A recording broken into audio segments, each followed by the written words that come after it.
ఒంటరిగా కూర్చొని ఇంట్రెస్ట్ గా పేపర్ చదువుతున్నారు. అందులో ఏముంది మ్యాటర్? ఏమి లేదు. మనం మల్టీ స్పెషాలిటీ కొట్టులో మనిషి శరీర అవయవాలతో వ్యాపారం చేస్తున్నామని ఆ రోజు ఈ పేపర్లో ఎన్ని రాసింది చూడండి.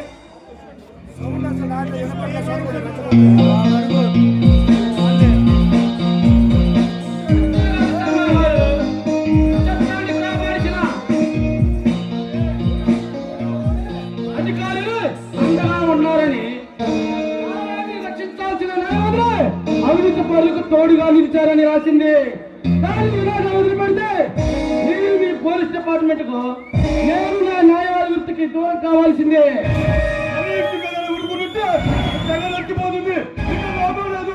దాన్ని బ్రోతకు రిగించి పెట్టాల్సిందే. అంత శ్రమ మనకెందుకు ఇస్తారు మా గారు? ఈ పాటికి పాపిలీడు అంకిలీడు పేపర్లో చూసే ఉంటారు.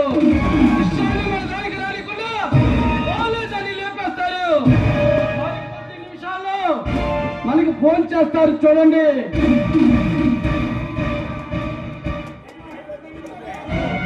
గోపతి గారు, మీరు ఈ లాయర్ వృత్తి కాకుండా రాజకీయాల్లో ఉండుంటే మీ క్రీమ్ పేరుతో రాష్ట్రాన్ని ఏనాడో తాకడి పెట్టేవారు.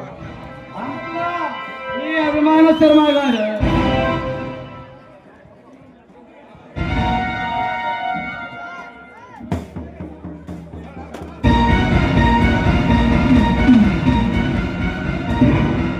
చూడండి. శర్మ గారు జల్దీ రోజానే హత్య చేసి వచ్చారు.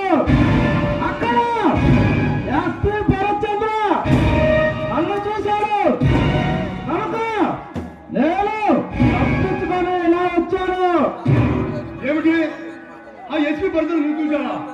అయితే వాడు నిన్ను అర్థం చేసిందాకా వదిలిపెట్టడు. అవును, మీరేం చేస్తారో నాకు తెలియదు. ఆ ఎస్పీ గారు అప్ప పద్ధతి ఉంది. చూడండి లాయర్ గారు, మీరు వెళ్ళి యాక్ట్రెస్ పేపర్ బిల్ రెడీ చేయండి. ఆ తర్వాత సంగతి నేను చూసుకుంటా. చూడండి అఖిల్ గారు, మీరు మాత్రం అట్లా చేతి చెక్కకండి. నేను ఈ లోపు బెయిల్ కాగితాలు రెడీ చేసి ఉంటాను. చూడండి శర్మ గారు, మీరు ఎస్పీ పరిచంద్ర ప్రయత్నం చేయండి. అలాగే భూపతి గారు, నేను ఆ ఎస్పీ పరిచయంలో కానీ రైల్వే కేసులో పంపిస్తాను. ఈలోగా మీరు జాగ్రత్త పడండి.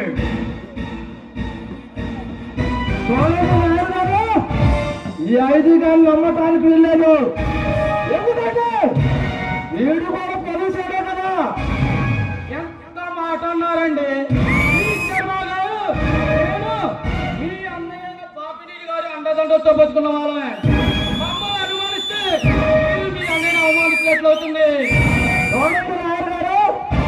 నేను మా మీద ఎంత వరకు ఉందో టెస్ట్ చేశా. మీరు వెళ్ళి దేనికైతే రెడీ చేయండి. అలాగే నాకు కోర్టుకి టైం అయింది, వెళ్ళొస్తా. అలాగే